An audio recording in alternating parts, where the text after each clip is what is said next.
Minhas boas-vindas ao quadro Língua Falada no Movimento 140. No vídeo de hoje, nós vamos falar sobre uma nova língua indo-europeia encontrada em tábuas durante uma escavação na Turquia. E essa língua é tão desconhecida e o seu povo é tão misterioso que quem registrou nessas tábuas a língua, na verdade, nem foi o próprio povo que falava a língua. E deixe a sua opinião aqui nos comentários sobre a descoberta dessa nova língua indo-europeia. Passando então agora para a notícia que revelou ao mundo então essa nova descoberta, que é bem recente, saiu nessa semana passada agora, eu na verdade não vou usar uma fonte brasileira, uma fonte em português, porque eu gosto de trabalhar sempre com fontes originais. E como essa matéria foi publicada no site oficial da Universidade de Würzburg, eu vou usar como referência e vamos traduzindo alguns pontos do inglês conforme precisa. Mas para começar o assunto, podemos usar a chamada do site Galileu da Globo. Como podemos ver, língua indo-europeia é descoberta em tábua achada em escavações na Turquia. O registro do idioma, ainda em grande parte incompreensível, estava na antiga capital do Império Hitita, Boğazköy Hattusha, considerada Patrimônio Mundial da Unesco. A minha pronúncia aqui de qualquer coisa relacionada a essa área vai ser terrível, então vamos relevar qualquer pronúncia errada. O que você está fazendo, Cacau? Mas, primeiro de tudo, o que são então as línguas indo-europeias? As línguas que nós conhecemos, da Europa até a Índia, todo esse contínuo da Eurásia, até a Turquia, ali, Irã, todas essas línguas que nós conhecemos são chamadas de indo-europeias porque elas teriam, de acordo com as investigações que nós temos, com o conhecimento que nós temos atualmente, teriam uma origem comum, seria o proto-indo-europeu. Então, todas essas línguas, apesar de suas diversas ramificações, mais de 5 a 7 mil ramificações diferentes, que formam toda essa multiculturalidade, toda essa plurilinguismo que nós temos, teriam descendido da mesma fonte original. E aqui vocês podem ver uma ideia de como seria então essa distribuição das línguas indo-europeias a partir desse tal proto-indo-europeu, que não necessariamente seria uma só língua universal, mas seria ali talvez algum conjunto de dialetos de línguas que deu origem ao que nós conhecemos hoje como os dialetos e línguas da região, como eu disse, da Eurásia, da Europa, da Índia e todo esse contínuo que envolve também o Oriente Médio, etc. Esse tal proto-indo-europeu se ramificou em diversas famílias bem conhecidas da língua, por exemplo, a da Anatólia, que vai dar origem à língua hitite, que é sobre a qual nós vamos falar hoje, também aquelas que deram origem ao latim, ao ramo bretão ou céltico, vamos dizer assim, o sânscrito na região da Índia, o grego e todas as línguas que nós conhecemos desse contínuo que eu expliquei da Eurásia. E para vocês terem uma ideia do quão relacionadas essas línguas estão na sua origem, é claro que elas passam por diversas influências e mudanças ao longo do tempo, mas que a gente consegue traçar uma origem comum. Por exemplo, a palavra dois em inglês e português e todas as línguas que estão como disse, da Europa até a Índia, elas têm a mesma origem proto-indo-europeia, que seria essa palavra aqui, como vocês podem ver bem no centro. E a partir dela, todas as línguas vão evoluir, vão ter todos os seus processos individuais, às vezes em conjunto, levando ao que nós conhecemos hoje como a palavra dois, ou dos, ou de, ou due, todas as palavras que nós temos em todas as línguas proto-europeias e até mesmo as línguas que nós achamos que estão mais distantes, como por exemplo, como iraniano, o sânscrito, todas as línguas romani até são todas derivadas do proto-indo-europeu. Como vocês podem ver, tem todos uma origem comum, por exemplo, a palavra dois, que vem do proto-indo-europeu. Mas voltando para a matéria original, esse lugar onde foi feita essa descoberta é um ponto de escavação já estudado há 100 anos pelo menos e é patrimônio da Unesco, né? O patrimônio imaterial da Unesco, que é chamado Boğazköy Hattusha. Como eu disse, a minha pronúncia aqui vai ser toda errada, mas é na parte norte, no centro-norte da Turquia. E essa era a capital do antigo Império Hitite, ou em português, Império Hitita. Como vocês podem ver aqui nessa imagem, esses são os lugares de escavação que nós temos hoje e até uma imagem de onde era esse tal Império Hitita, né? Qual que era a sua expansão.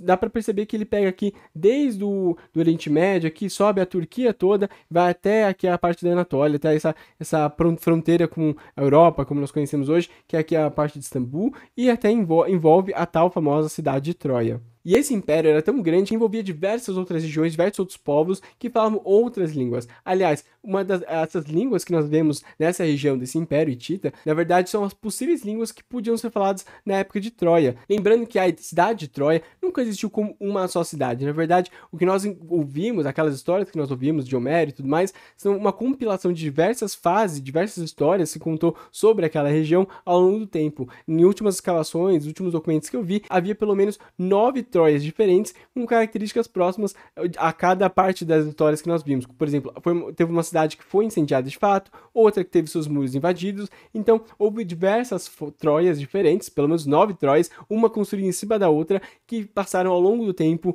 sobrevivendo, por exemplo, pelas histórias que nós ouvimos de Homero, que, claro, compilaram tudo como uma grande Troia, mas que dentro, por exemplo, desse Império Hitita, nós sabemos que teria talvez diversas línguas faladas naquele território, naquela cidade, em diversos momentos diferentes da história. E esse império teria perdurado ali nessa região, aumentando e perdendo territórios depois, entre 1800 e 1200 a.C.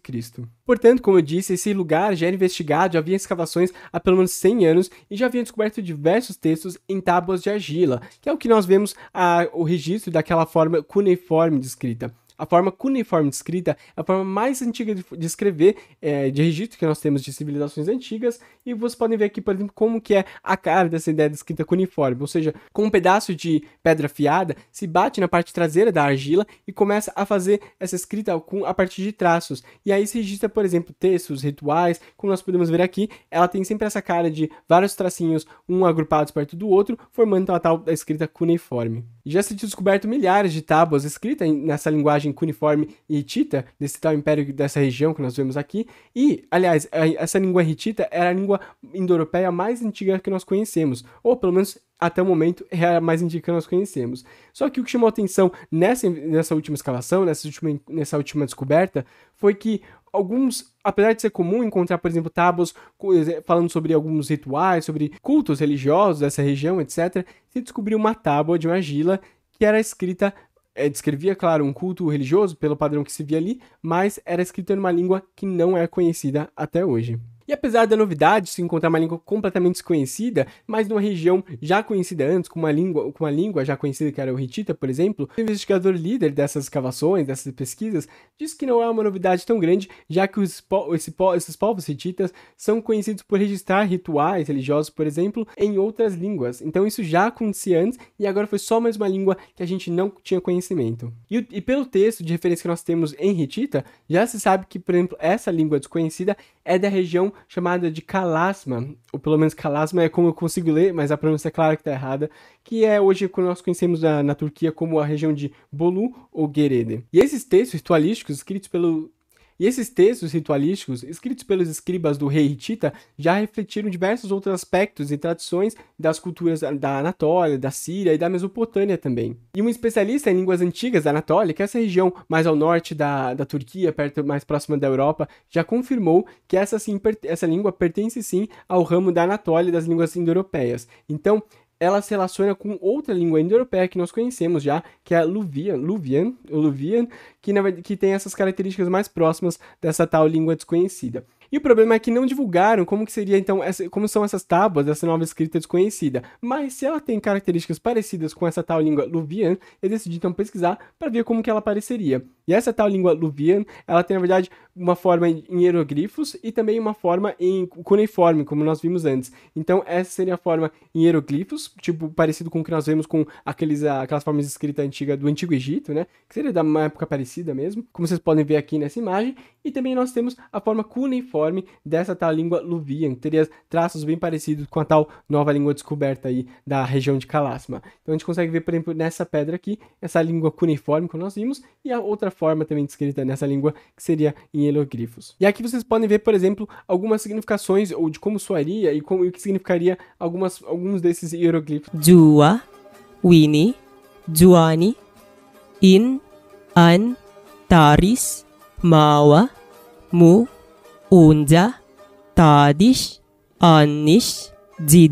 Então essa seria mais ou menos a ideia de como soaria essa língua Luvian e que teria traços parecidos com essa tal nova língua descoberta. Com essa nova descoberta, nós começamos a preencher ainda mais lacunas, ou começar a ramificar ainda mais esses ramos das línguas indo-europeias que nós conhecemos hoje, como, por exemplo, o ramo das línguas da Anatólia, agora ganham ou começam a cogitar esse novo ramo, que seria dessa língua do Kalasma. A gente começa a pesquisar, então, qual seria a relação com as outras línguas, como nós vimos esse Luvian, por exemplo, e até o interessante é como esse Império Hitita, como essa língua hitita que nós já conhecemos, registrou e refletiu diversas outras culturas que haviam ali naquela região, nos permitindo conhecer um pouco mais sobre essas origens ali dessas grandes civilizações que nós conhecemos, que tiveram seu segmento depois pelas civilizações gregas, romanas, persas, etc. Ainda é tudo muito novo, não temos muito registro, como eu disse, não tinha nem fotos dessas tais tábuas para a gente dar uma olhada como que é essa escrita cuneiforme nessa língua de Calasma, mas a gente vai ficar acompanhando, quem sabe daqui a algum tempo a gente consegue já umas informações a mais. A gente sabe que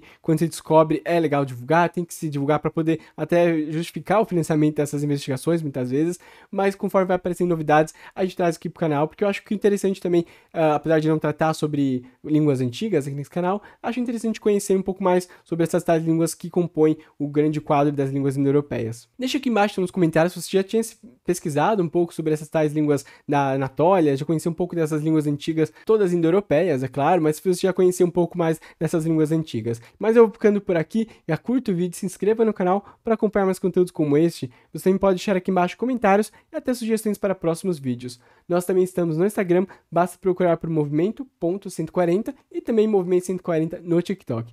Muito obrigado e até a próxima.